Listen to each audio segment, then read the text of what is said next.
Salut à tous, c'est David. Aujourd'hui, je vais vous parler de la Tesla Model 3 et je vais vous donner les 5 vraies bonnes raisons de ne pas acheter la Tesla Model 3. Alors pourquoi je fais cette vidéo? Parce qu'il y a plusieurs vidéos qui courent sur justement la Tesla Model 3. Avec ce titre, les 5 bonnes raisons de ne pas acheter la Tesla Model 3. Alors intrigué, je les ai regardées.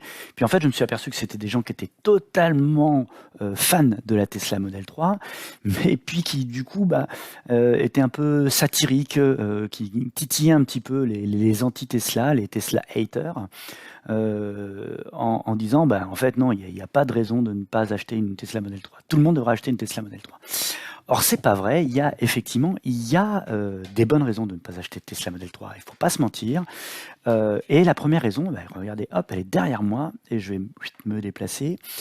La première raison, c'est le prix.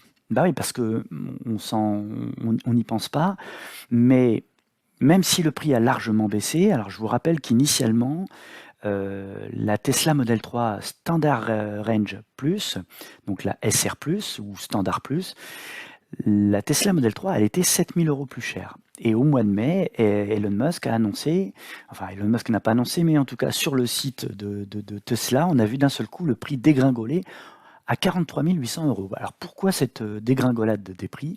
Tout simplement pour se retrouver en dessous de la barre fatidique des 45 000 €, parce que un véhicule qui coûte moins de 45 000 € jusqu'au 30 juin, donc autant dire que c'est fini puisqu'on est le 28 aujourd'hui, mais même après, ce sera quand même jusque fin 2021, il y aura donc jusqu'au 30 juin 7 000 € de primes gouvernementales pour l'aide à l'achat d'un véhicule électrique.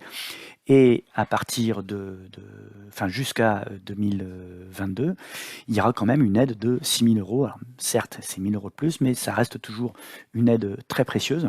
Et puis donc, cette baisse de 7 000 € donc de primes gouvernementales s'ajoute aux 7 000 € de rabais qui ont été faits sur la Tesla. Et puis, on a même sur certaines régions ou certains départements, ou dans certaines zones géographiques, des aides locales qui permettent de baisser encore le prix, comme par exemple dans les Bouches-du-Rhône, où vous baissez encore de 5 000 € le prix. Donc, ce qui veut dire que 7 000 plus 7 000, vous avez déjà 14 000 € de rabais, plus 5 000, vous baissez de 19 000 € le prix de la voiture. Donc, aujourd'hui, elle est à 43 800 €, donc il y a déjà la baisse de 7 000 € qui a été appliquée par Tesla. Là-dessus se rajoutent donc les 7 000 € de bonus gouvernemental qui permettent de la baisser, alors attendez que je ne dis pas de bêtises, à 36 800 €.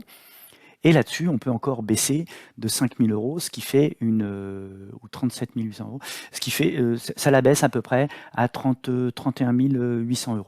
Voilà, si je dis pas de bêtises. Donc c'est énorme. Ça veut dire qu'on passe d'un véhicule qui coûtait 50 000 € et qui se retrouve à 30 000 € à la louche. Donc c'est vrai que c'est énorme, mais 30 000 €, c'est quand même cher. Dire même dans les Bouches-du-Rhône, 30 000 €, tout le monde ne peut pas mettre 30 000 € pour acheter un véhicule électrique. Alors, les véhicules électriques aujourd'hui commencent à arriver sur le marché de l'occasion. Donc il y a des véhicules qui coûtent environ 15 000 €. De mon expérience, je possède une Ioniq électrique que j'ai mis en vente. La mienne a 100 000 km et à 100 000 km, elle n'a pas perdu 1% de capacité. Elle est toujours à 100% de capacité de la batterie d'origine. Ce qui fait que la batterie est comme neuve au bout de 100 000 km. Donc ça, c'est mon expérience au bout de 5 ans. J'ai des chiffres et d'ailleurs, je ferai une petite vidéo pour parler de cette surprise que j'ai eue d'analyser la batterie et de m'apercevoir qu'elle avait absolument rien perdu. Bref, là n'est pas la question.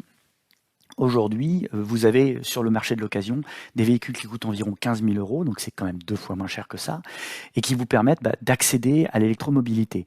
Alors certes, c'est pas les mêmes autonomies, c'est pas les mêmes performances, mais c'est quand même des véhicules. Alors je prends l'exemple de la Ioniq électrique, qui peuvent très bien servir de modèle au quotidien. Voilà. Moi, je suis totalement convaincu par les véhicules électriques pour les avoir, donc pour en avoir un depuis 5 ans. Maintenant, effectivement, voilà, je ne blâme personne quand les gens me disent ça coûte cher. Oui, ça coûte cher. Une autre information en termes de prix, si vous achetez une Tesla Model 3, si vous voulez acheter une Tesla, il est possible de faire une reprise. Alors, j'ai pas le lien exact, je le mettrai dans la description. Quand vous voulez acheter une Tesla Model 3, vous pouvez faire reprendre votre véhicule par Tesla. Alors ça, c'est quelque chose que je ne savais pas et qui n'est pas forcément crié sur les toits. Mais si vous avez donc le lien, que je mettrai donc dans la description, bah, vous pourrez accéder à une offre de reprise pour votre véhicule. Alors ça peut être intéressant ou pas intéressant, selon l'état de votre véhicule, le kilométrage, et bien sûr, comme pour tous ceux qui reprennent les véhicules. Mais ça permet de ne pas se soucier, vous y allez avec votre véhicule et vous repartez avec une Model 3. Voilà. Mais j'appuie bien sur le principe. Pour moi, le prix, ça reste encore un problème. Tout le monde attend des véhicules à 20 000 euros neufs. Voilà. Donc peut-être que plus tard, quand la Model 2 sortira, on commence à en entendre parler, la Tesla Model 2, qui sera certainement plus petite que la Model 3 et moins performante, un peu plus kitsch peut-être, je sais pas. Voilà. On verra. Hein, je fais aucun pronostic dessus. Je sais que la Model 2 va sortir, tout le monde le sait. Il n'y a pas de breaking news. Hein. Mais donc peut-être qu'à ce moment-là, aux alentours de 20 000 euros, ce serait pas mal. Le problème, c'est qu'effectivement, la prime gouvernementale d'aide va baisser progressivement, hein, et donc c'est d'ores et déjà annoncé. En 2022, elle passera à 5 000 euros, alors qu'actuellement, elle est à 7 000, donc jusqu'à après-demain. Elle sera à 6 000 à partir du 1er juillet. Voilà, donc évidemment, l'argent ça coule pas à flot, hein, surtout après la crise sanitaire qu'on a traversée pendant 2 ans pratiquement.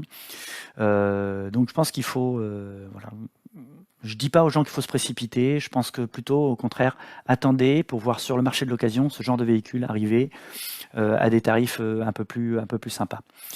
Ensuite, la deuxième raison pour laquelle je voulais donc vous dire qu'il y a des bonnes raisons de ne pas acheter ce véhicule. La deuxième bonne raison, c'est pareil, c'est quelque chose d'assez évident, c'est le trunk, le trunk, le coffre à l'arrière. Alors, la plupart des véhicules en Europe, surtout, hein, peut-être un peu moins aux États-Unis, mais en Europe, on a ce qu'on appelle des bicorps, c'est-à-dire que d'un côté, vous avez le moteur qui est dans le capot avant, puis à l'arrière, vous avez une cabine complète qui comprend le coffre. Hein. Alors, je vais vous montrer aussi tout de suite la photo de la Model Y. Donc la Model Y, c'est à peu près la même chose. Alors bien sûr, un peu rehaussé, tendance SUV, mais surtout, vous avez un coffre.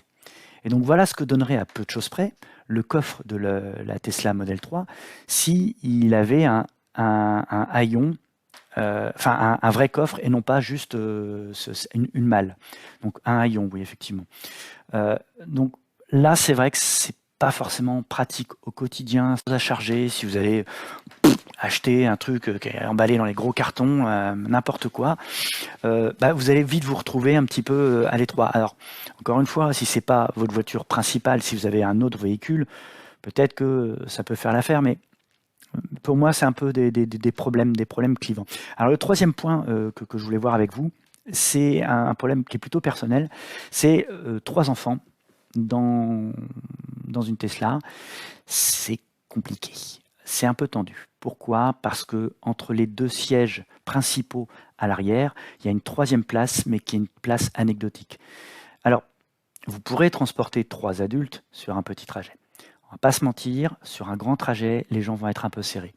Et puis, il en va de même pour les enfants. Si moi, dans mon cas très personnel, j'ai un grand qui n'a plus besoin de ceinture, donc il fait 1,40 m, donc il n'a plus besoin de ceinture de sécurité. Donc il se retrouve au milieu. Et puis mes 2 filles, elles sont dans des sièges auto, elles sont plus petites, et donc elles ont des besoins de sièges réhausseurs, tout ça, avec les renforts latéraux. Le problème, c'est que si on les met en isofix, la place au milieu, elle est très serrée. Alors, mon fils a essayé, lui, vous pouvez lui dire ce que vous voulez, du moment qu'il y a une Model 3, ça lui plaît. Néanmoins, je vois bien qu'au quotidien, faire une demi-heure de trajet comme ça, un peu comme ça va. Mais quand vous partez en vacances et que vous allez faire 5 heures, 6 heures, 7 heures de trajet, avec 3 enfants derrière qui, déjà, quand il y a de la place, c'est le bazar. Donc si en plus ils se retrouvent serrés, c'est un peu compliqué. D'autant que si vous regardez, alors je vous montre avec la souris, si vous regardez ici, la banquette, elle remonte un petit peu sur les bords au niveau de la portière. Alors pourquoi je vous montre ça? Parce que la plupart des sièges qui sont isofix, donc ils ont les 2 barres qui viennent se clipser, on voit ici le repère, hein, donc il y a un repère là et un repère là.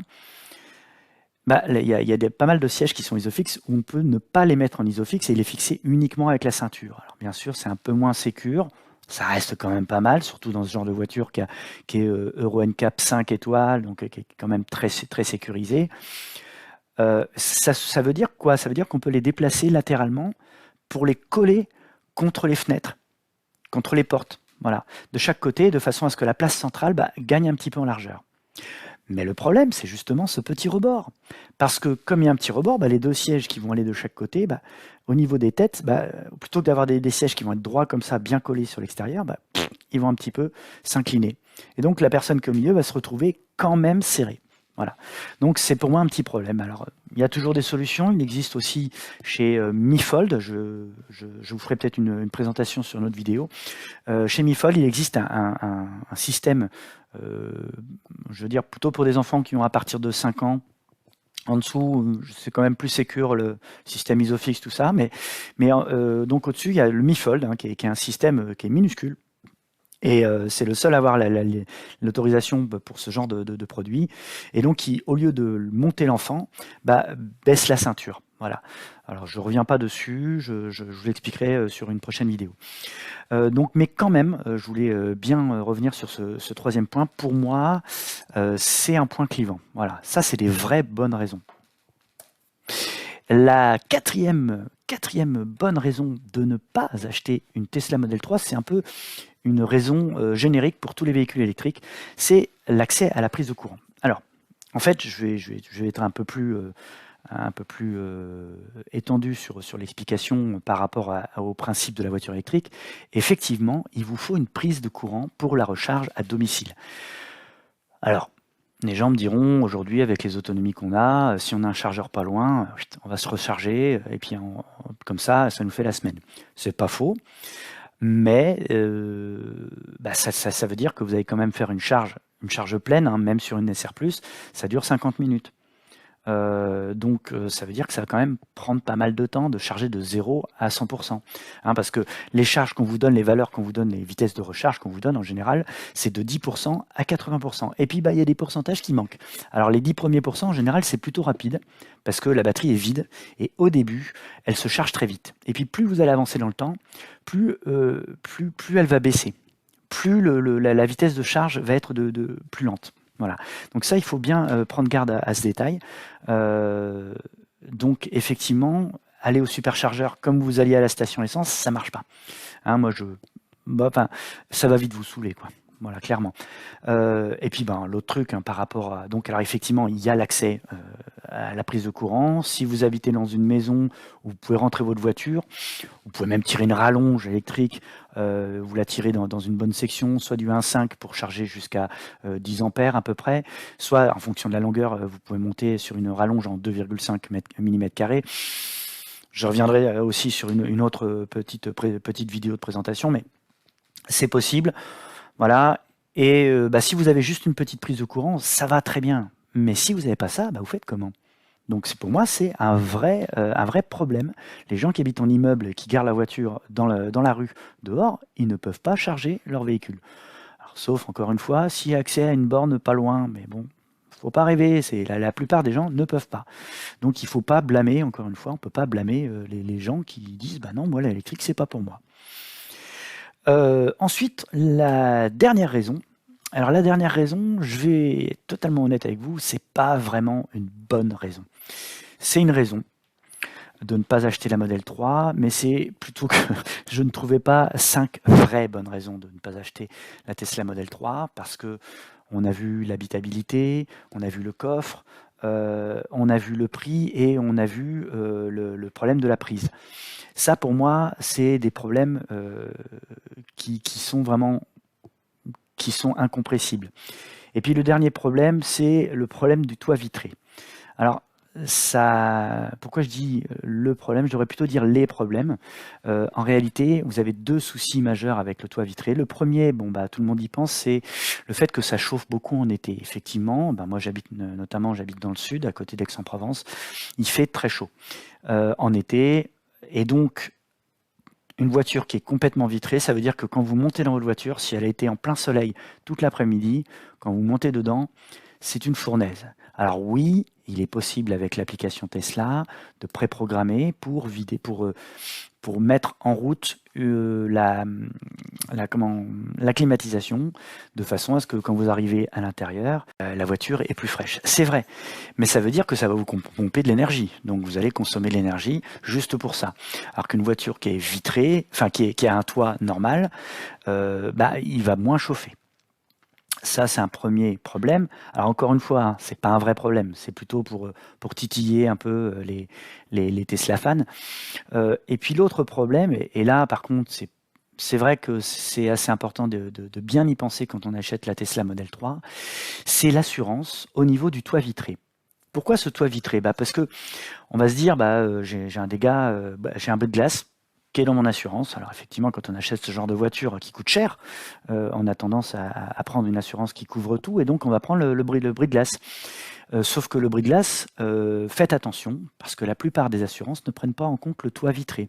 Le bris de glace, ça va être la vitre avant, les vitres latérales, parfois la vitre arrière, de temps en temps les phares, c'est encore moins sûr, parfois le rétroviseur, c'est beaucoup moins sûr, et alors très rarement le toit vitré. Donc faites bien attention à ça, et puis quand vous prenez cette option, vous allez percevoir que vous allez payer 5 € de plus par mois, juste pour avoir le toit vitré pris en compte dans, dans le bris de glace. Voilà. Donc faites bien attention à ce détail, le bris de glace, donc le toit vitré, c'est pas une si mauvaise raison que ça de ne pas acheter la Tesla Model 3. Bien sûr, il existe des bonnes raisons d'acheter la Tesla Model 3. Je referai une vidéo à ce sujet. Je vous invite dès à présent à vous abonner à ma chaîne. Je vous invite également à ajouter un commentaire, à liker cette vidéo, à blablabla, tout ça. Bref, vous savez, hein, toutes les chaînes YouTube disent la même chose. Il n'y a pas de lien de parrainage chez moi. Donc si vous voulez un lien de parrainage, vous m'appelez, vous m'envoyez un message et je vous donnerai mon lien de parrainage. Je ne fais pas des vidéos sur YouTube pour la Tesla Model 3, juste pour donner des liens de parrainage et avoir plus de kilomètres. Je reviendrai aussi sur ce détail sur une prochaine vidéo. Je vous embrasse tous, portez-vous bien, et puis n'hésitez pas à mettre des commentaires et j'y répondrai. À bientôt, ciao.